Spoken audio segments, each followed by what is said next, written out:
You are Locked On Ole Miss, your daily podcast on the Ole Miss Rebels. Part of the Locked On Podcast Network, your team every day. Get up, it's game day, our pregame show, Locked On Ole Miss pregame live here. I'm your host, Steven Willis of Locked On Ole Miss podcast. We'll be joined in just a second by John Macon Gillespie, the publisher of Ole Miss on SI. Hope everybody is having a good Saturday. It is November 23rd, and Ole Miss is in the heart of the discussion. That's what everybody wants, but that is probably the reason that today is a little bit anxiety-inducing for some, John. You have a situation to where Ole Miss is an 11.5-point favorite over the Florida Gators. They are a road team playing down in the swamp, but Ole Miss fans have been in this exact situation before, and it's going to be about overcoming this time. Yeah, I think you're right. It's I can understand why there would be some anxiety among Ole Miss fans today because you just came off a really big emotional win over Georgia a couple of weeks ago, going into a hostile road environment against a Florida team that's obviously playing better than they were earlier in the year. I think that's pretty easy to say. But this is kind of the situation you wanted to be in November when you entered the season. You wanted to be in the mix. You wanted to be in the discussion. And if the season ended right now at 9:01 Central Time, Ole Miss would be in the college football playoff. Okay, they're just got to win these last two games and try to get themselves in. So this is a big day for Ole Miss. I do think that they are the better team over Florida for sure, but that doesn't always mean anything. So we'll see how it plays out. Yeah, it's a situation to where if Ole Miss plays its best, Florida cannot win the ball game. Ole Miss has to help Florida for Florida to win the ball game. You need turnovers, you need penalties, you need going forward at inopportune times, all stuff that, by the way, Ole Miss fans have seen their team do in this season. But if Ole Miss plays a relatively clean game, they're going to be all right. I talked with Brandon Olson on Thursday, and he mentioned DJ Lagway. And DJ Lagway at this point, he's a I want to say one-trick pony, but it's a very, very good trick.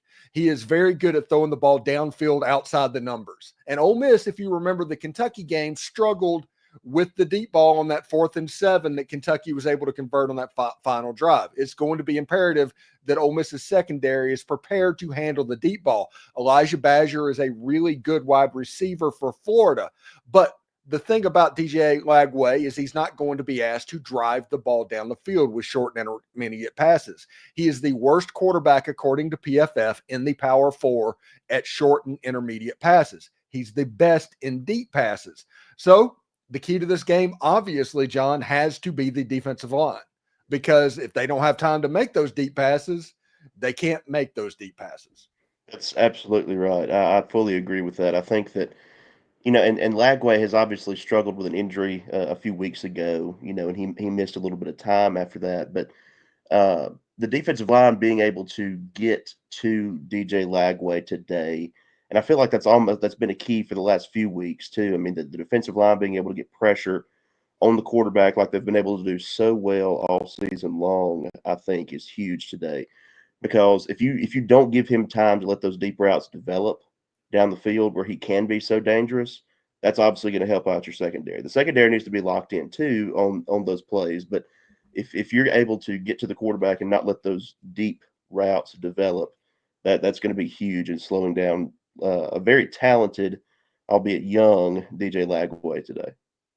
Yeah, and it will be important also with that defensive line that this is a very on-point, locked-in game for Tre Washington and John Saunders.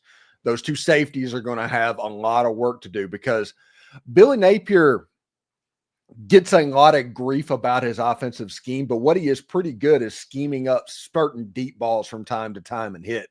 He likes going over the middle a little bit. There's a chance where he can take advantage of you coming up to go to a dig route and they're running a post behind you or something like that.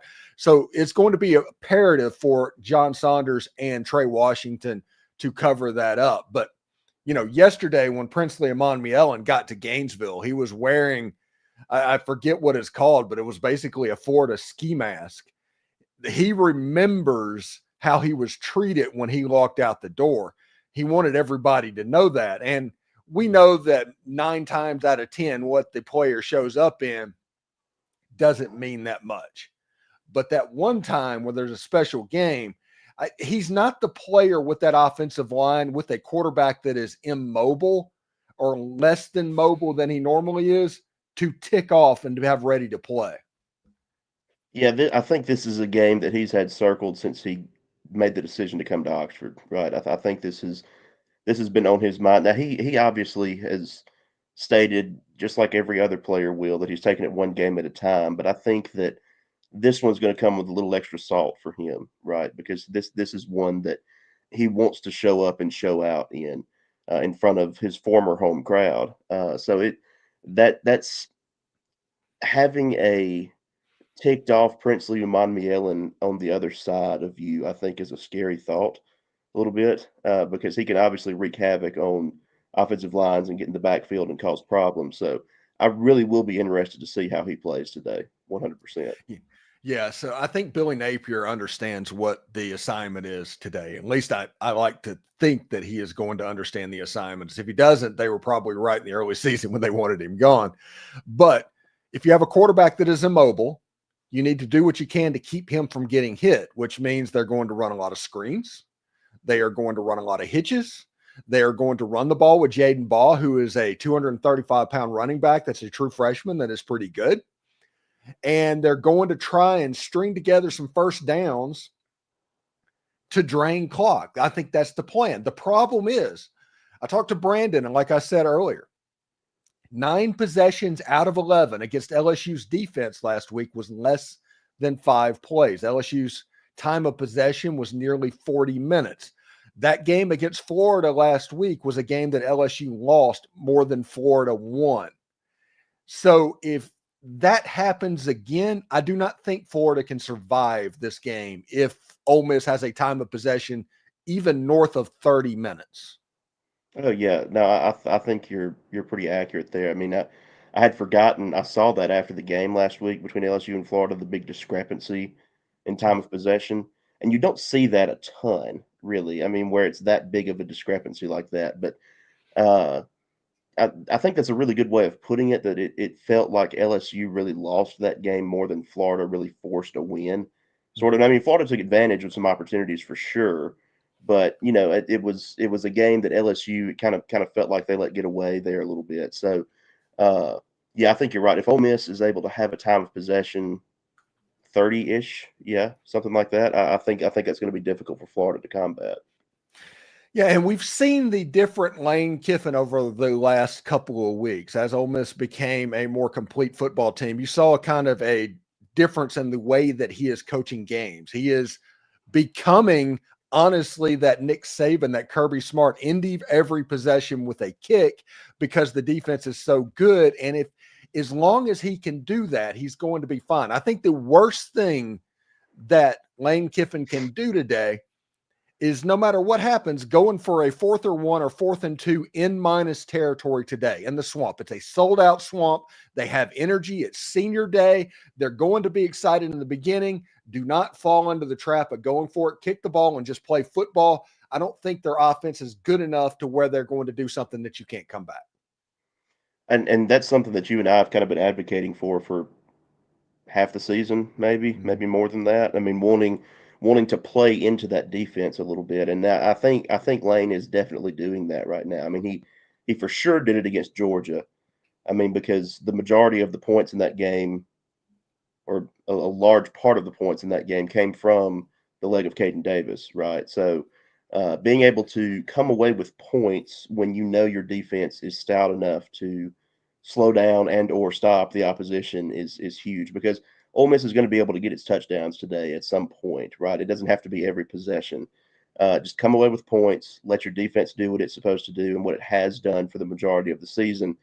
And I see a difficult path for Florida to get a win today.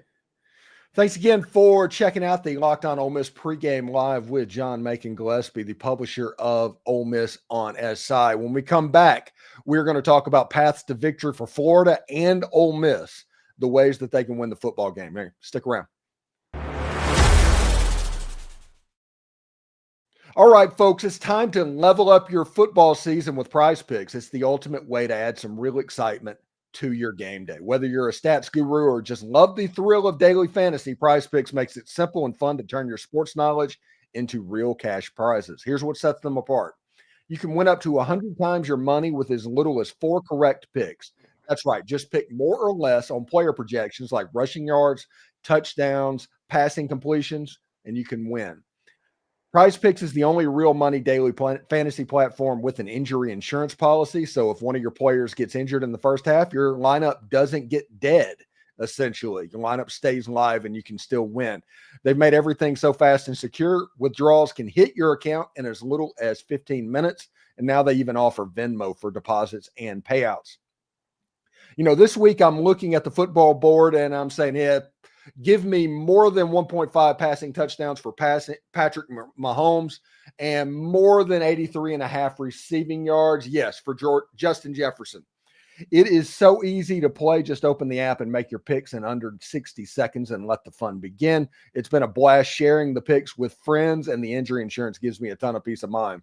Download the app today and use code LOCKEDONCollege to get $50 instantly after you play that first $5 lineup. That's code LOCKEDONCollege for $50 instantly when you play that first $5 lineup. PrizePicks, run your game.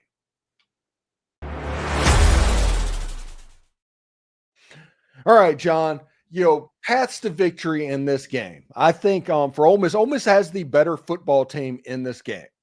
I think Florida has a very young, very talented football team, and DJ Lagway is going to be absolutely hell to deal with in 2025 and 2026. So, but you get him in 2024. You get the true freshman DJ Lagway in 2024. I think it's the goal for Ole Miss should be to front run in this game. You need to take the will of the other team out early. It needs to look like the Arkansas game, not the blowout that the Arkansas game was, just the way that they were able to quickly separate. If that happens, you probably will be in all right shape, and it'll take a little bit of the energy and a little bit of the want to out of a football team that's feeling pretty good right now. I think that is the Ole Miss path. The Florida path, on the other hand, is just look at the Kentucky ball game. Get first downs, drain a lot of clock, get to the fourth quarter in a one-score game, and see if you make the play. That is Florida's path to making it. So I think those are the two ways to look at this football game. I think you're right, and I think that Florida has to hope that Ole Miss makes some costly errors at times too. Right? I mean that because I think you look at the rosters of these two teams, and you have to say yes, okay, Ole Miss is more talented right now, and I fully agree with you that I think Florida is going to be increasingly better over the next few seasons, I think, because if DJ Lagway is able to stay healthy, I really, really like what I've seen from him. I mean, they play different under him right now. But that this, like you said, this is the true freshman version of Lagway, who's had some injury issues over the last few weeks. Not as mobile as he maybe once was because of that. So it's something that's definitely going to be worth keeping an eye on. But I think Florida needs to hope that Ole Miss makes some mistakes. But if Ole Miss is able to do in this game kind of what it did against South Carolina and Arkansas, I know those were two very different scores, but it kind of felt like Ole Miss was in control of those games relatively early and was not able to give it back over to the home team. They were able to handle the hostile environment in those earlier kickoff games as well. I think that's going to be big today. I think that's kind of the way that Ole Miss needs to mirror its approach today against Florida, as far as getting the crowd out of it a little early, because that South Carolina crowd was kind of a buzzsaw there at the beginning of the game a little bit, and Ole Miss was able to temper that down. So that's going to be important today. Yeah, and it's really interesting. If you look at Florida this season, they've had an unreal schedule. The only team that has beaten the Florida Gators this season have been top 15 teams.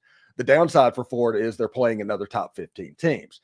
They have played Cam Ward. They have played Quinn Ewers. They have played Carson Beck at quarterback already this season, and they've given up 30 points to each and every one of them. And Quinn Ewers and Cam Ward just absolutely took them apart. Florida's secondary has not been particularly good, although against LSU, they were able to kind of clamp down on Kyron Lacey, but the weapons that Ole Miss has, it's going to make that a little bit more problematic. I honestly, every time I look at this game, I'm like, okay, it is more likely that the game looks like South Carolina than it looks like Kentucky.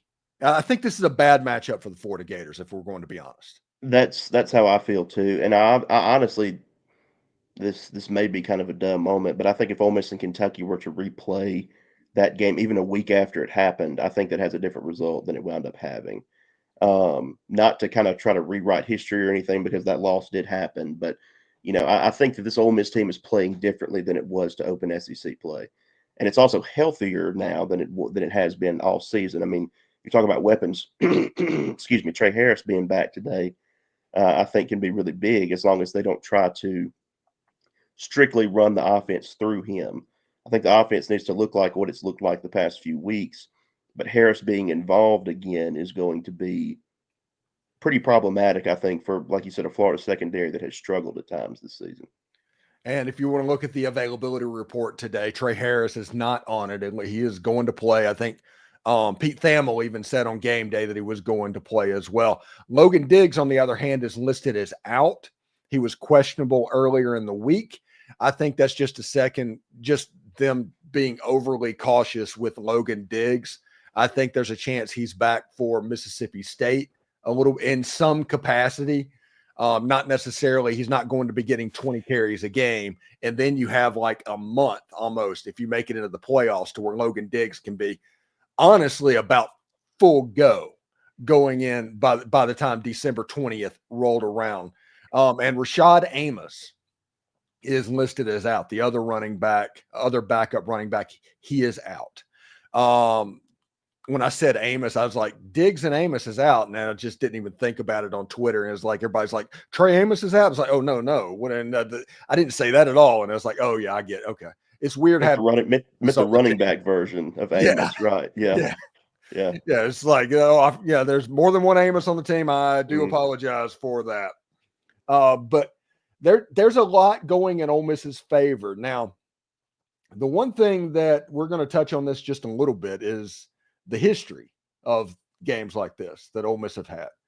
The 4th and 25 that happened, the Lou Groza Award missing 2 field goals against the LSU Tigers. In recent history, when Ole Miss has knocked on this door that they're going to be knocking on today, it has not had a good result. The difference, I think, in this situation, Hugh Freeze loses games like that. That wasn't Ole Miss losing that. We've seen Hugh Freeze at Auburn, and you saw the exact same thing that Ole Miss fans went through whenever he was in Oxford. Against LSU, you lost to the national champion in that game. Here, you're playing a true freshman quarterback, although very talented, a true freshman quarterback on a 5-5 team. And it might be on the road, which is probably good, because I'm going to explain to everybody. If it got down to in the late third quarter, the early fourth quarter, and it was 14-14 in that game, that stadium, if it was played in Vaught-Hemingway Stadium, I guarantee you it would feel like the Tennessee Tech baseball series. That place would be so tight, and the players feed off that. So this game being in the swamp is probably a good thing. Yeah, I can see that, and I mean, you're right. It would be like tighter than a drum if it was like that. Now, I don't think that's necessarily how the game is going to play out. You and I kind of have the same score prediction for this game. I don't see it being that way late. It could be, but I just don't see that happening. But yeah, I mean, I think it can be advantageous to have this one on the road a little bit, especially after such an emotional win 2 weeks ago against Georgia. And that's why I think the bye week was at such a perfect time for Ole Miss, because not only did it get healthier, much healthier than it was going into that Georgia game, but it also gave you a week to reset after one of the biggest wins in program history, if this team is able to go on and do what it's poised to potentially do.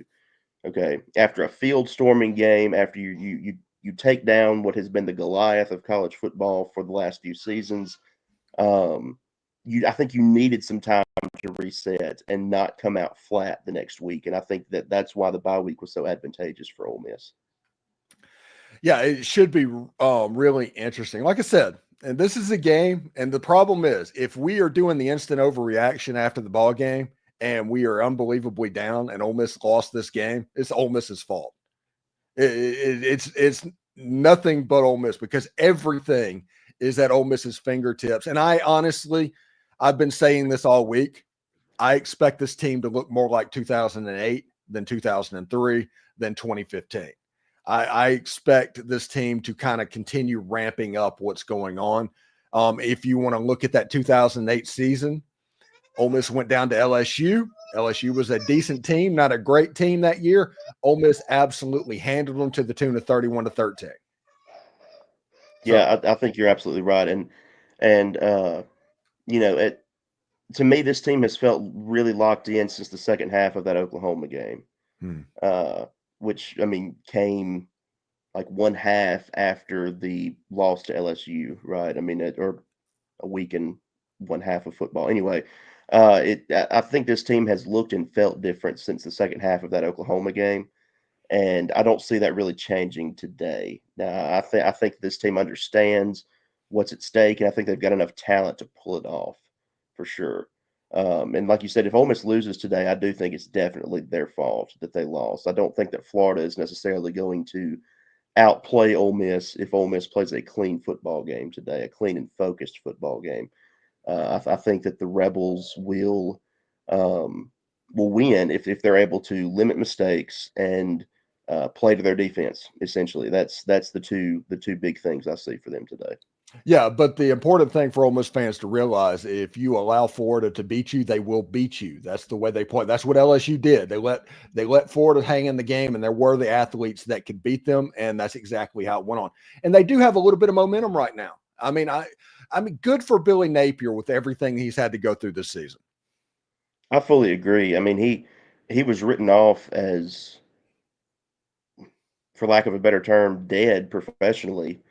At what, maybe week 2, 3, something like that. I mean, or even coming into the season, people were kind of like, okay, this is going to be his last year.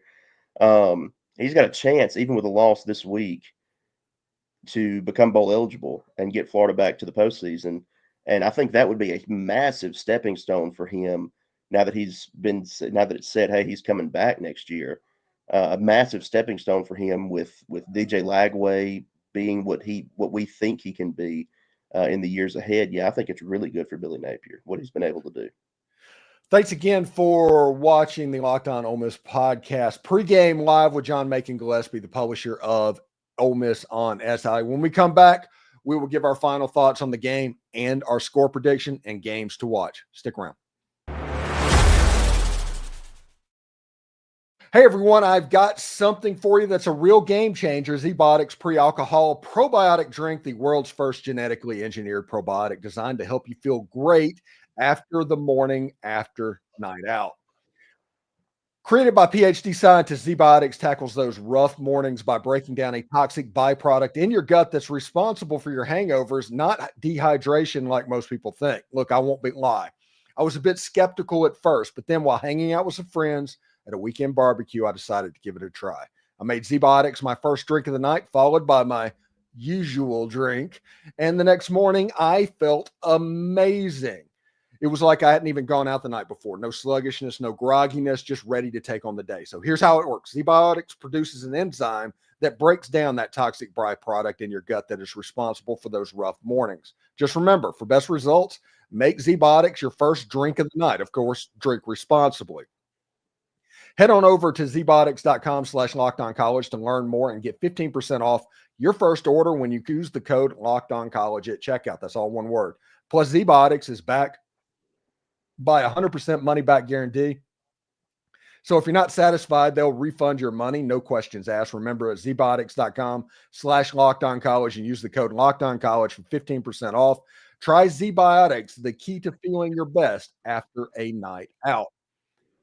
And get ready to tackle the NFL action with FanDuel. It's America's #1 sports book, because right now new customers can bet $5 and get $150 in bonus bets if you win. Right now, Ole Miss is an 11.5-point favorite over the Florida Gators today, and I have a big-time hunch this Ole Miss football team is about to roll, although Florida's feeling pretty good about themselves at the moment, so you might have a hunch about that. FanDuel gives you an opportunity to bet for everything you need to place those live bets on the NFL and college football all in one place. So when you get those hunches in the middle of the game, you can check out the latest stats, play-by-play, and so much more on the same page where you place your bets. Just visit FanDuel.com today. You'll get started with $150 in bonus bets if that first $5 bet wins. That's FanDuel.com. Never waste a hunch and make every moment more with FanDuel. It's an official sportsbook partner of the NFL.